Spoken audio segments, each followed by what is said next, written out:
Okay, good morning. Well, maybe it's not morning for you, so good whatever part of the day you're in. This is Jay Brown Yoga Talks podcast. My name is Jay Brown, and I'm glad you're here. It is morning for me, which is unusual. In fact, I would say that this is the earliest I have ever recorded. I just had breakfast and a cup of coffee, and now I'm sitting and talking to you, and that has just never happened. Almost always, I am coming to you from very late at night, and it's dark and quiet, and right now, it's sunny and bright, and the early morn. My eldest daughter isn't even up yet. I've been trying to mix up some of my patterns.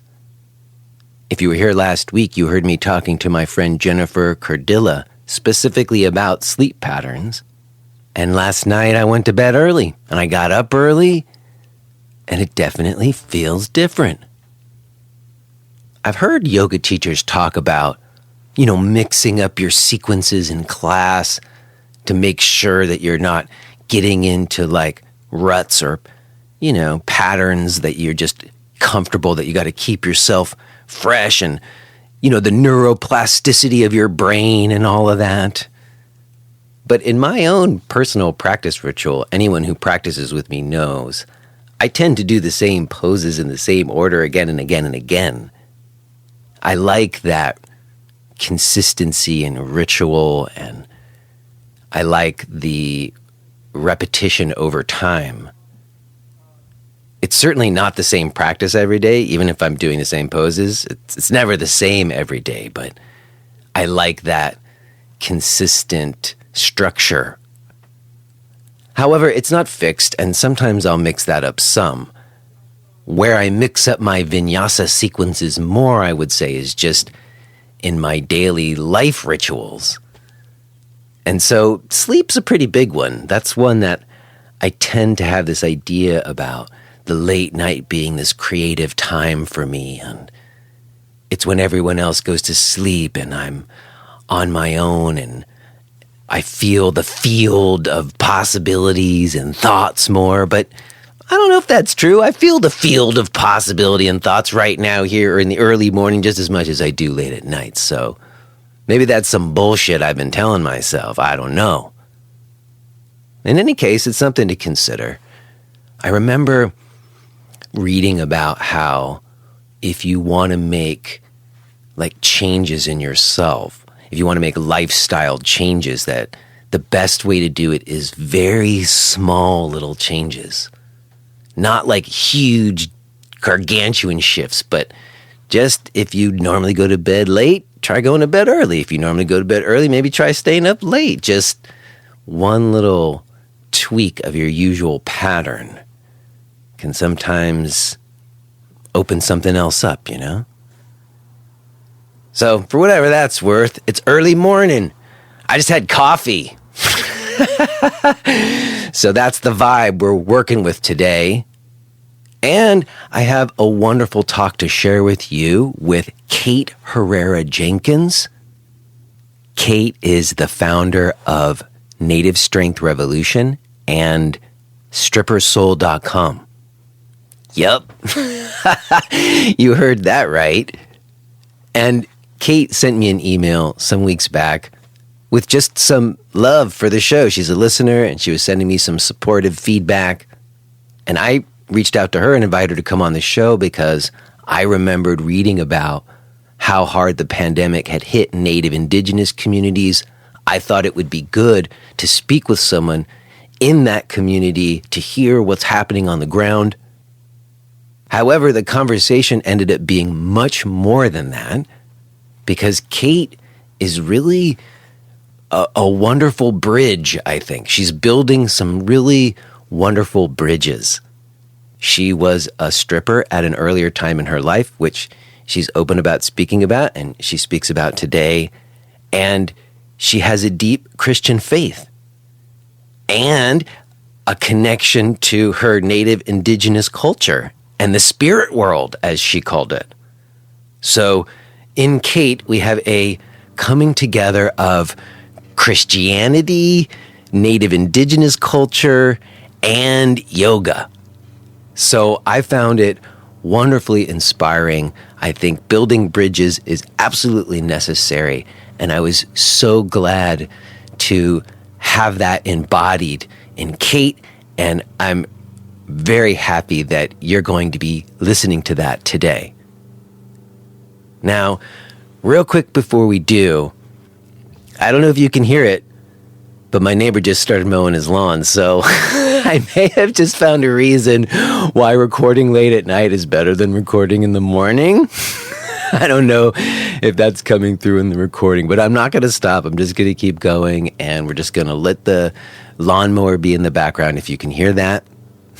I did want to talk to you a little bit more before we get to today's conversation, because I got some reports and some news about what's going on out there between yoga centers and yoga teachers. And if you're a long-time listener, maybe you remember early on in the pandemic, I had Justine from Down Under Yoga in Boston on. And she was really providing some example and some ideas and hopefully some inspiration on how yoga centers could do right by their teachers and get through the pandemic in creative ways.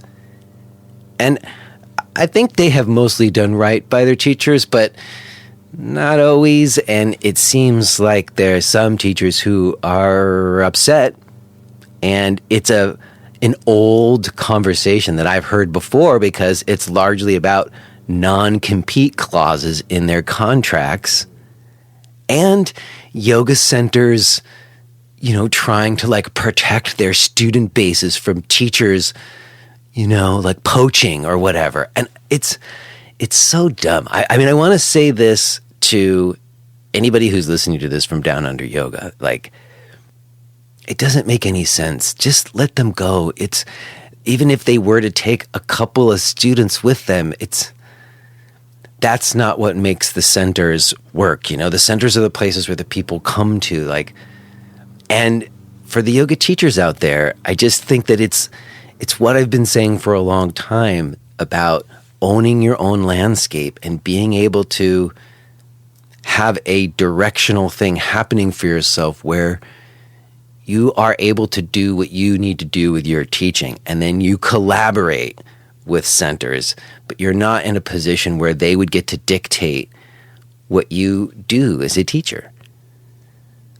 So, I don't know, maybe we'll see what happens with it, but I think it's what I've been sort of droning on and on about, because I could sort of see it, that you've got teachers who've been teaching in their living rooms, and now people are starting to go back to teaching in the centers again. And are you just going to let go of those people who started taking class with you who don't live where you live? Like maybe your old friends or your family who are like, oh my God, now we can take classes with you because you're on Zoom and you've got this whole new little Sangha happening on your once or twice a week Zoom classes that you're doing. And so now you're going to just give that up. And then what happens if someone who knows you from a center wants to take those classes? I don't know. I think that there's going to have to be new relationships worked out, more collaborative relationships worked out. And I think that centers trying to create walls around students is not going to work for anybody. I think teachers need to do what feels right for them to do. I think both centers and teachers would really benefit from thinking differently about scale. Maybe instead of trying to figure out how we can get more people into our classes through social media posts or special promotional deals or whatever the things that we've been doing in the past, we're trying to get more people in the door and playing this numbers game. If there's one lesson we've learned from the last year, it's probably that it's more about actual connections. Those people who've been showing up in your weekly Zoom classes for the last 6 to 8 months on a regular, And speaking of which, if you are a yoga teacher out there who's got that, if you've got maybe 2 to 5 students who've become like regular online students for you and they don't live where you live. So if you go back to doing in-person classes, there's no way for them to come, and you're still having them pay you like on a drop-in class basis, then you really need to consider switching to a subscription model. Maybe you've noticed all of the more established teachers out there, they all have online class subscription services now.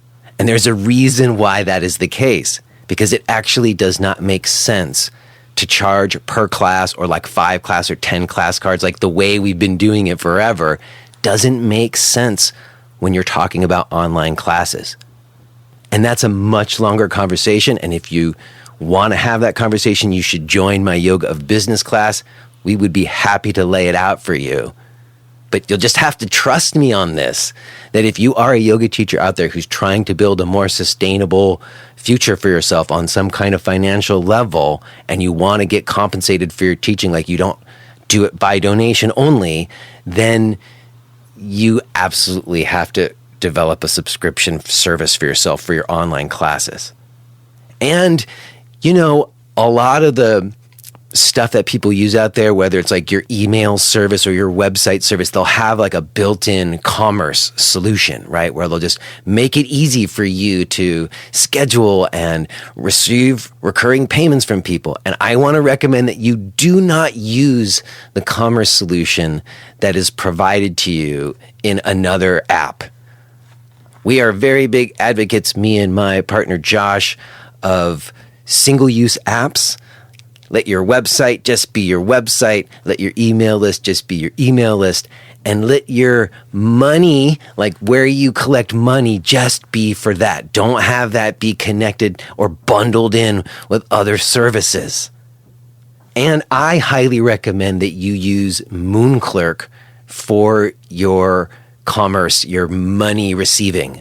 That is the service that I used. I have used all of the other ones, Venmo and PayPal and all of the other built-in solutions on other platforms. But we use MoonClerk because it's super easy. I go in, I make a form, and then I have a link or a button I can put on my website that people click and they sign up, and that's it. I don't have to do anything else. MoonClerk really makes it simple and easy for me to do the recurring subscription services that I do. So just, again, longer conversation. Join the Yoga of Business class if you want to get into it in more depth. But if you already understand what I'm talking about, I gotta say, go check out MoonClerk and do me a favor. Let them know I sent you by going to jbrownyoga.com/MoonClerk. That's jbrownyoga.com/MOONCLERK. jbrownyoga.com/MoonClerk. That will send you to them and let them know that we sent you. Trust me, you won't regret it. Also, let me not forget to mention that this episode is brought to you in support by Podcast Premium subscribers. People like Gregory Land and Jacqueline Gilby. Thank you, Gregory and Jacqueline, and all of our other Podcast Premium subscribers. If you listen to the show on the regular and you want to show some support or you want to gain access to the full archives, the way to do that is becoming a Podcast Premium subscriber. You choose your own rate and you can cancel at any time. If you don't have any money at all right now, just email us and we will give you a free account, no questions asked. But if you are able to give even a little something, it absolutely helps, and we are so appreciative. You can find out more about becoming a Podcast Premium subscriber or my Yoga of Business class or all my other stuff, my online classes and the teacher's class and all my stuff. Everything can be found at jbrownyoga.com. Okay, y'all. I think that will be it for now. I do have like a parenting in the time of pandemic update, but I will save it for the other side. For now, let's go ahead and get to this.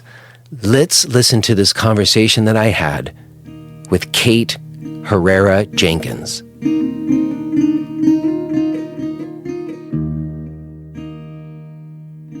Hello? Hey, Jay. Hi, Kate. Hi. How's it going? I'm good. How are you? I'm doing okay. It's a pleasure to get this moment to meet you. Yeah, you too. I really appreciated the email that you sent me. And honestly, in it, when you mentioned that you are part of and work with Native American Indigenous communities, it made me think about like a news article I saw early on in the pandemic about how hard those communities had been hit. Yeah. And I've been wanting to reach out and find out, to the far reaches of the yoga world, what's going on out there. So I'm just grateful to have this moment to sync up with you and get this chance to meet you and check in. Appreciate it. Thank you. Yeah, thank you. Well, I was, getting ready to talk to you, and, I always like to sort of see where people are coming from. And I happened upon this website, strippersoul.com. I don't know if that's something that you're comfortable talking about. Yeah. But Sure. I thought, whoa, okay, because it seems to certainly have shaped your viewpoint and your faith. Yeah. And, I was in New York in 1998 to 2002, and it was a different time in New York than now. Uh-huh. So I'm wondering about that. Like, Yep. did you grow up in New York? No. No, I've grown up in the South. My mom's actually white. My dad is native from New Mexico. It's spent my summers out there with him. And pretty much I'm back in the South now. I live back in Alabama. This is where my husband is from. And I went to college in New Orleans. And after New Orleans, ended up moving to New York and working as a music therapist. That was my degree. I just loved music and helping people, like geriatrics, kids with special needs. Just loved it to death, and I loved New York. And so I just really got caught up with, I don't know, just this mentality of, man, I need more. I didn't know really what I needed more of, but it seemed like, well, this is the place where I need more money to get more things. And so one of the parents at one of the hospitals I worked at said, you know what? You should try dancing. And I was like, really? You think? And and so I became a dancer. It was called Flash Dancers at the time. And I had a lot of fun. I really did. Yet I knew there was definitely, I shouldn't be there. I knew I shouldn't be there. I saw a lot. I saw lifestyles that I didn't really want to grow into. And I saw, at the time I was like 23, 24, 25. And I saw all these girls in their 30s, which seemed ancient at the time, right? And I thought, oh man, like that's so old. I got to make sure I get out before I get that old. And so I ended up just really, I think it was a direct message from God, like, hey, this is like, there are better things that, I've set up for you, a better plan that I have. And it was just one day I quit and I never looked back. And yet the girls that were in the club, like, always stayed on my heart. And I thought, one day, I don't know what it's going to look like, but I want to still be involved and be a friend to these girls, because there's a lot of great girls that just, some are having a good time, some maybe not such a good time. And there's still a group of women and men that are still on my heart. Well, like I said, was in New York at that time. I got to New York in 1994. Okay. And it felt like it still was on the tail end of a seedier time in the city. You heard about 42nd Street being really raunchy at a time. Right. By the time I got there, it wasn't that raunchy, but there was still clubs in ways that there aren't now, I don't think. Yeah. And I do remember going to more than one, and, some of them were, I don't know, should we say more respectable than others? Yeah, you can say that. Sure. Like there were times where I felt depressing, and then there were times where it felt fun, to your point. Yep. So when you say that you still are connected and on that site, is there something that you do? You go and check on them, or what is the? I own a yoga studio here in Birmingham, Alabama, and for 7 years, up until last December, my husband and I owned a group fitness gym in New Orleans, and so it's this story actually of me being a former dancer. Is like, I'm totally open with it now. There's no shame. There's no guilt. I feel completely freed from that. And that is because of my faith. Yet one of our coaches, he just said, "Hey, how did you and Carrie," that's my husband, "how did you meet?" And, we met out, and he's like, "Well, what were you doing in New York at the time?" And it just came out of my mouth. And this guy was he was at the New Orleans Theological Seminary studying to be a pastor. And it just came out of my mouth. And I said, "Hey, I was a stripper." And he said, "Wow, well, you know what? I know a ministry here in town that actually loves to go and talk to strippers and see what they need and just listen. Like, we're not the ones in the French Quarter, like, you're going to hell, or, you're bad, you're sinning, we're not those." And so I thought, okay, well, I would definitely not want to be one of those people, yet I'm interested. So lead me to these women who do this. And so I became involved in an industry, in a ministry called Inward. And it's just an awesome group of ladies, younger than me, older than me, that just want to go in and love these girls and let them know how beautiful they are, no matter what, because a lot of them don't hear that. And just see what they need, like if they're in trouble, if they're there not by choice, which does happen, and just be a friend and create relationships. I've never once told a girl, "Hey, you know what? You shouldn't be here," because I know it. Back when I was dancing, I'm sure I would not have listened to an old lady, which I'm 45 now, an old lady of 45 telling me what to do. So I just chat with them, and we create relationships. And so, we're texting each other "Hey, how's it going?" And so it definitely took a turn with the pandemic, because most of the clubs closed, right? Mm. And so that was a time when I really wanted to stay close with them, because I think a lot of us know that, businesses like OnlyFans and Is My Girl. So these kind of websites that are, touted or promoted as social media, yet they really can verge on pornography. And so just checking in with girls at that, because that really kind of goes into this whole separate thing that can be really invasive into someone's personal space, into their spirit. Because you're working from home in your bedroom, your device, your workplace, quote unquote, is always in the palm of your hand. So yeah, Stripper Soul really is a place that I've just started, but where it started was really to create these yoga sequences that would be great for dancers when they get off a shift, because that is, it's a lot on the body to wear those freaking shoes for, 8-10 hours and then come home and your body's just wrecked from it. And then just be a way to start to create relationships and be able for them to see past dancing, and for them to be able to see that they're way more worthy than dancing in a club. And there's something that the creator has set for them, and just to be able to talk it out with them. So yeah, during the pandemic, it was more it changed from working with girls in the club to more creating strong relationships that I already had with these girls who were starting to go into the virtual adult industry. And again, just make sure they're good, and just kind of be a bit of a mama bear, not kind of, but definitely be a mama bear, and be like, well, hey, this is where it can lead, and you need to know that, and you need to know this could be an amazing time of transition for you to really start looking at what you want to do with the rest of your life, because it's not here. You don't want to be the old 30-something dancer in the club. You're better than that. And I mean, you said that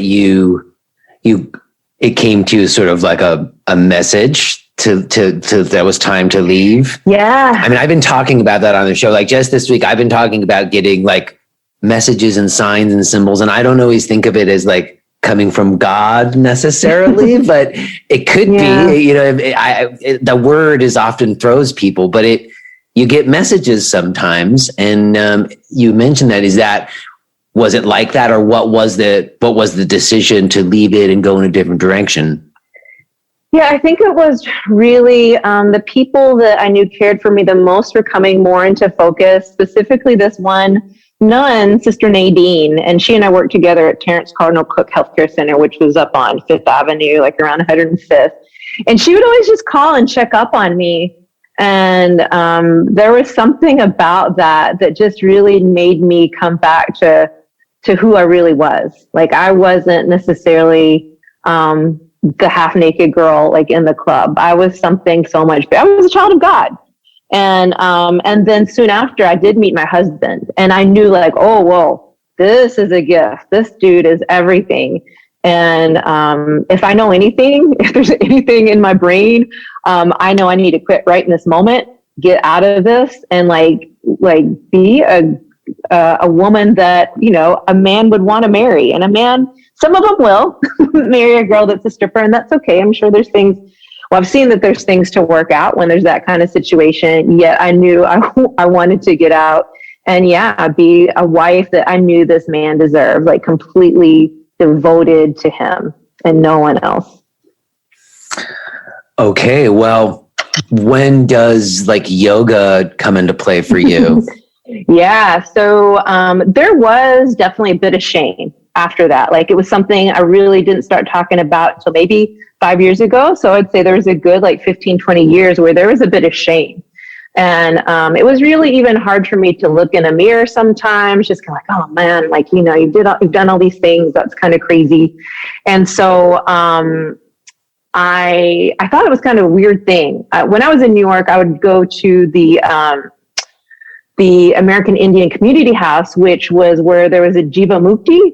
And I'd always see this sign and I'd be like, that seems kind of weird. I'm just going to head on in here to the Indian Center and learn my beading or whatever the thing was that we were learning that week. And so it planted a seed. Like, I was curious, but it seemed really just weird. You know, I didn't know anything about it. It's like 1997, whatever, you know? Mm-hmm. And so, I guess I didn't take my first yoga class till maybe 2007.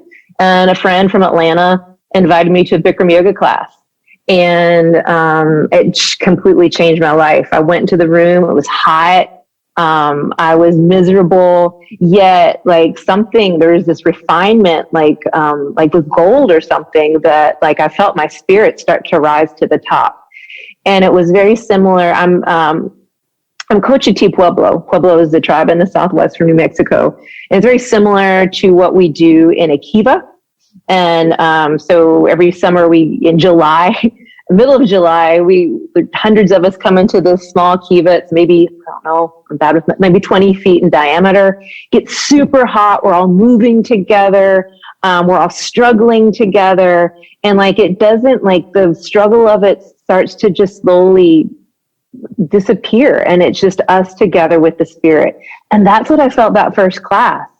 And I was like, whoa, I can experience this like outside of my reservation, outside of the kiva in Atlanta, Georgia. Like, where else is this thing going on? So I started like researching, you know, where can I find this kind of class? And at the time there wasn't a Bikram studio in Birmingham. And I thought, well, I think I'm going to figure out how to get to a training somehow. So that's how I got into yoga, was just really created this feeling of me feeling like I'm back in the spirit world. Like I'm back home with my ancestors.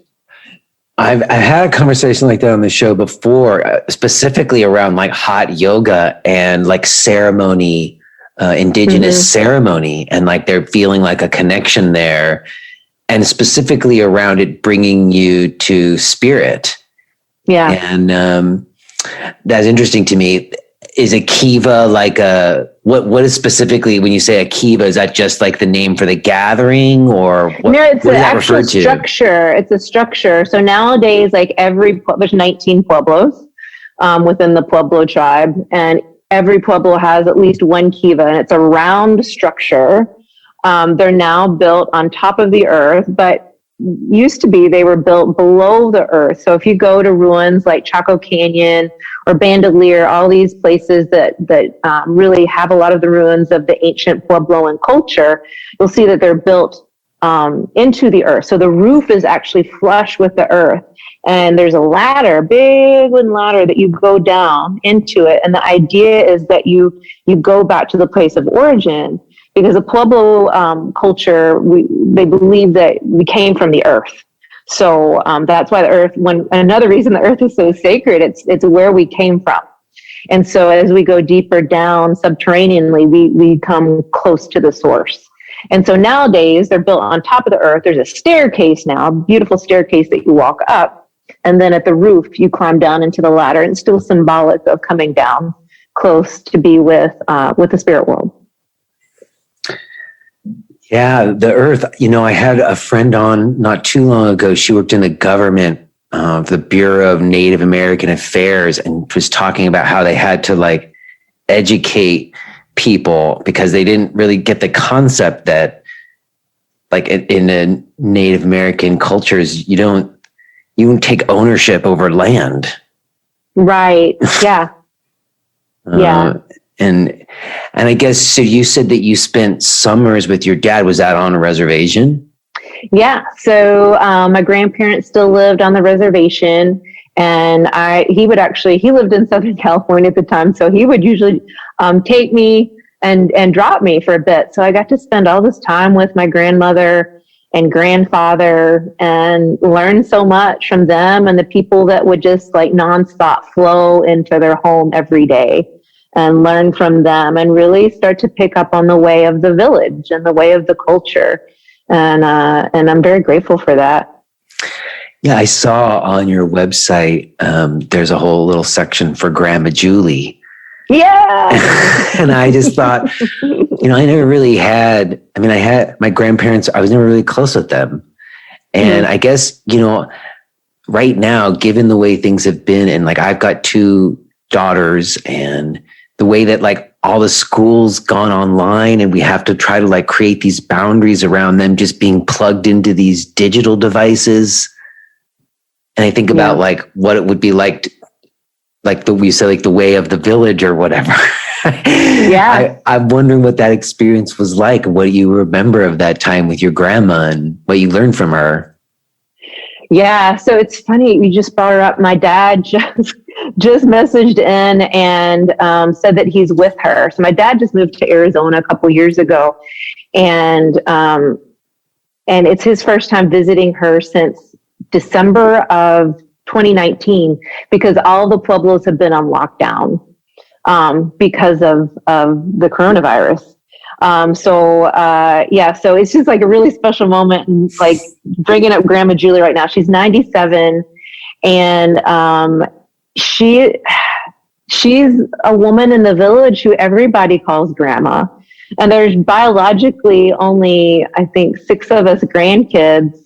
And I used to be when I was young, that's not your grandma, she's my and after a while I was like, cool. All these people look to her that had, but like you said, might not have had that kind of experience with a grandparent. She's that grandparent. She's so full of just beautiful stories and wisdom. And she is my greatest teacher. I love my parents to death, and she is my greatest teacher. And there's this, a connection. There's definitely a connection that she has to the spirit world, which is always in the forefront. That's her grounding. That's her everything. And so I've definitely taken a lead from that to be able to always let that be my way of navigation through life. But she would teach me the traditional ways. And if there are certain things that she was maybe too old to do, she would find somebody within the community that could show me how to do a certain dance or whatever the thing was. And do her best to also teach me the language as well. And that's something I'm still working on after all these years, to get better and fluent at my native language. But yeah, she, just her example in every way, being married, and being in an abusive relationship, loved my grandfather to death, loved him. He's no longer here. But she divorced, because that was, she finally realized, this is not the way. I'm better than this. I'm more worthy than this. I'm wow, what a way to just really be an example in that is possible. And to go to Harvard and get her master's degree after she left and, she's in her 50s, and like to always continue to evolve. And as she evolves, bring these gifts back to her people. So bringing that education that she got back and became the principal at the local elementary school. And so like that set a lot in my heart as well, as I watched her or listened to her stories about that, I did this thing. It was really magnificent and glorious, and I got a lot out of being in Cambridge. Yet, my heart was, I'm going to bring it right back. And so that's definitely how I do my best to lead my life, is to learn the things and to bring them back to Native people and help enrich their lives through yoga and through anything that I learned that, I think will help them that they might not have seen yet or heard yet. Well, that's a really interesting mix between like Harvard graduate and someone connected to the spirit world. I don't always put those two things together in my mind.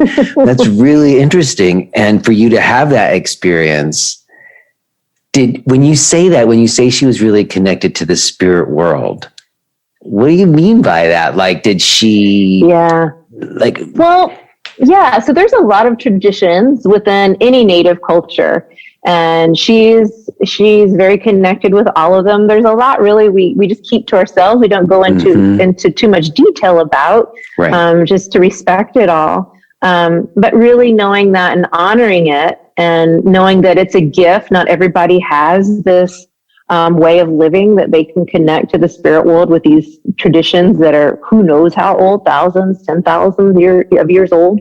And also with her love of Jesus, of being a follower of Jesus, which can be very conflicting. See, I was going to ask you about that, because I know that you are Christian, but your grandmother was too. So she's connected to the spirit world. She's a Harvard graduate, and she has faith in Jesus. So that's an even more interesting. You can do it all. How does that? I guess my curiosity is, I've read that this happens where, even in terms of like certain sects of Christianity thinking that yoga is a no-no, that it has to do with the devil, and then even the idea of like a spirit world isn't always part of like the paradigm of a Christian. Right. Yeah. It's for me, and this is again something I felt like I've gotten a lead from Grandma is, I'm a follower of Jesus, and that always comes first in my life.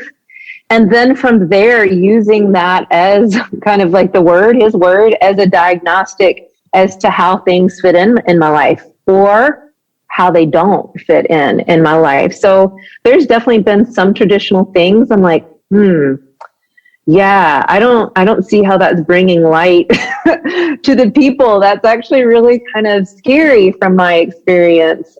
So there are things that, which other people might get something out of. So at this point, I'm not like, that's wrong, that's the bad way.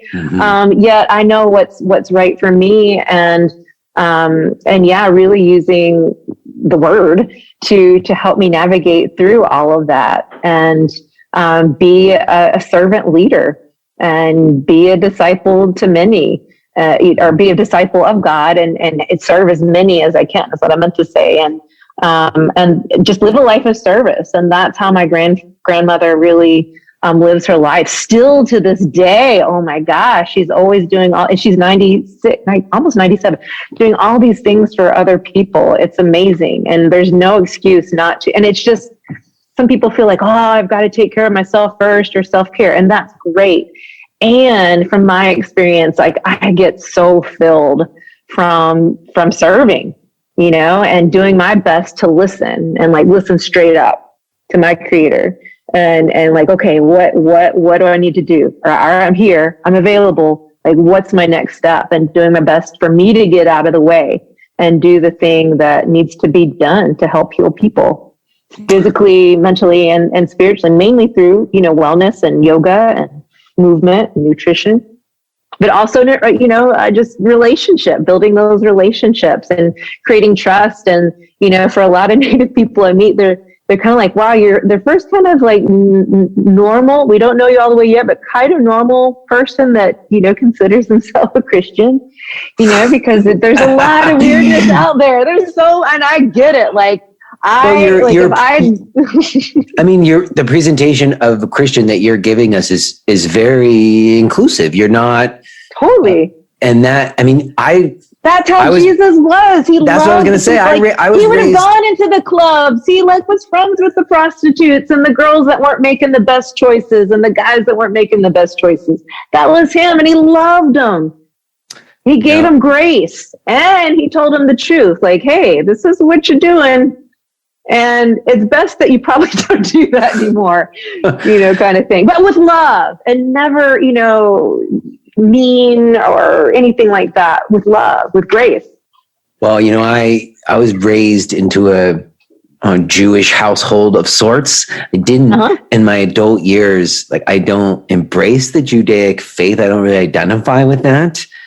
I haven't felt a need, but I studied comparative religion some. I remember studying the word of Jesus. And if you just listen to what Jesus said, it's super kind yoga stuff to me, Totally. It just sounds like he's teaching yoga stuff, kindness and honesty and love and, the basic yogi stuff, Yeah. Yeah, he was. He was the ultimate yogi. Like, I can't even, that's the, when we're in that moment of surrender, like in a yoga class or whatever the thing is we're going through in our life, like to hear those words, like, oh my goodness, those are the words you want to hear after every yoga class during Shavasana. Well, what do you think it is? Why do you think that there are so many, I don't know, why does Christianity seem to sometimes get this? Why are there other people in the Christian faith who seem to not be so open? I guess is the question. Yeah, we're human, Jay, and yes, aren't we? We're so human, and it's just like even when I talk with other natives and the history that's happened in our country and in Canada with the history of Christianity and missionaries and how it really wasn't a pretty picture. And I'm still trying to learn and just what are they thinking? And as a Christian too, I can't judge. I've just got to try to do my best to from this point forward, shed light on truth. So it really is challenging. Even, going back to the very beginnings of our country, it was messed up. Totally messed up. People killing in the name of Christianity, or people, shaving, heads of Native Americans to make them a certain way, or make sure they don't speak their native language, or make sure they don't participate in any of their ceremonies that have been passed down for thousands of generations. It's, to make those decisions for another human being in such a violent way at sometimes is mind-boggling. So even to this day, building pipelines on their lands, and it's not like we've ever done right by indigenous cultures in this country. Yeah, so it started with a pretty messed up history of Christianity coming here, and I absolutely do have faith that that people can be better. And the main way we we become better, I'm speaking for myself as a believer, a follower of Christ, is to just be a better person. You can talk and, preach all the word that you want, but if you're out having, gambling all your family's money away, or, being unfaithful in your marriage, or being just an overall crappy person, or super exclusive, person, just, my group is right and they're the only ones, that's not the way. We have to just really look at who is at the center, which is how did he live his life? And man, he loved everyone, and he gave his life for everyone, whether they loved him or not. And that's kind of what I try to do, is just be as kind as I can to everyone, to every group. Even when it hurts. And I think when you're filled with the Spirit, it hurts. Yet, that's just you're completely always filled with it. So it's never like I'm depleted. from those kind of interactions. But yeah, I mean, and I'm living in Alabama, man. I'm in the Bible Belt right now. I know. And so, yeah, when I opened my studio 10 years ago, like that was one of the questions that came all the time in person and on email, like, I don't know, my pastor said I shouldn't come to yoga because it's, dealing with all these other things. And I'm like, well, man, I ask you just to come and check it out for yourself. Where at the time we were just a Bikram yoga studio. I said, we don't do we just teach you these postures in a hot room and you go home. Like there's nothing else. And that's in a way what kind of attracted me to that form of yoga. Because I wasn't so sure about some of the other, some like chanting and things like that. Yeah. If you had gone to Jivamukti back in New York, you would have had the experience I had, which was very different. Okay. No, but that makes sense. I know other people who got into Bikram yoga for a similar reason. Yeah. And that's one thing. I was like, well, he doesn't really talk about spirit. And so there's really not a conflict yet. We see where, maybe his lack of I was going to ask about that. I don't know. So, maybe he did need a bit more something in his life, but I don't know. I'm not him and I can't judge him. I can only appreciate him right now for the teacher that he was. I don't know. I wasn't. Did you practice with him directly at all? I did. So yeah, I went to the training in California. The year that I went, it was in Palm Desert. And so yeah, 9 weeks with him. And I'd go back and visit trainings because I needed more teachers. I'm kind of in the Bikram yoga desert. There are no teachers to be had yet in this area. And so yeah, I would go back and visit. And I started to see more. And I was like, this is kind of weird. There's, some weird, but yet I kind of attributed it to some of the things I see like within tribal government. I'm like, okay, this is kind of messed up and very patriarchal and, maybe things could be done better, but hey, it is what it is. But literally I always went kind of keeping my nose to the grindstone, learning as much as I could about the physical, about the asana, and networking and creating a strong network of teachers. And didn't really know the man. So I am appreciative for the teachings of the asana that I did learn from him. And I pray for him a lot. I really he's, from what I've seen and press, it's a lot different than he was, say, whenever I went 12, 13 years ago to training. And so, I really do pray for him. I feel badly for him. It's hard to reconcile when, I don't know, people we would look up to or learn from behave in ways that, aren't respectable or abusive. He's a human. And I think that's where I think you had a podcast, or maybe something about guru, something. Yeah, I've had a number of them, many of them. One of my teachers, same thing. Yes, Yeah. We put so much faith in one human being, it's bound to happen. And that's what makes my faith even stronger is that I don't put my faith in a human being. I do put it in my higher power. If you are hearing this message, then you're listening to the free version of J. Brown Yoga Talks. To hear the rest of our conversation, please subscribe to Podcast Premium at jbrownyoga.com/premium.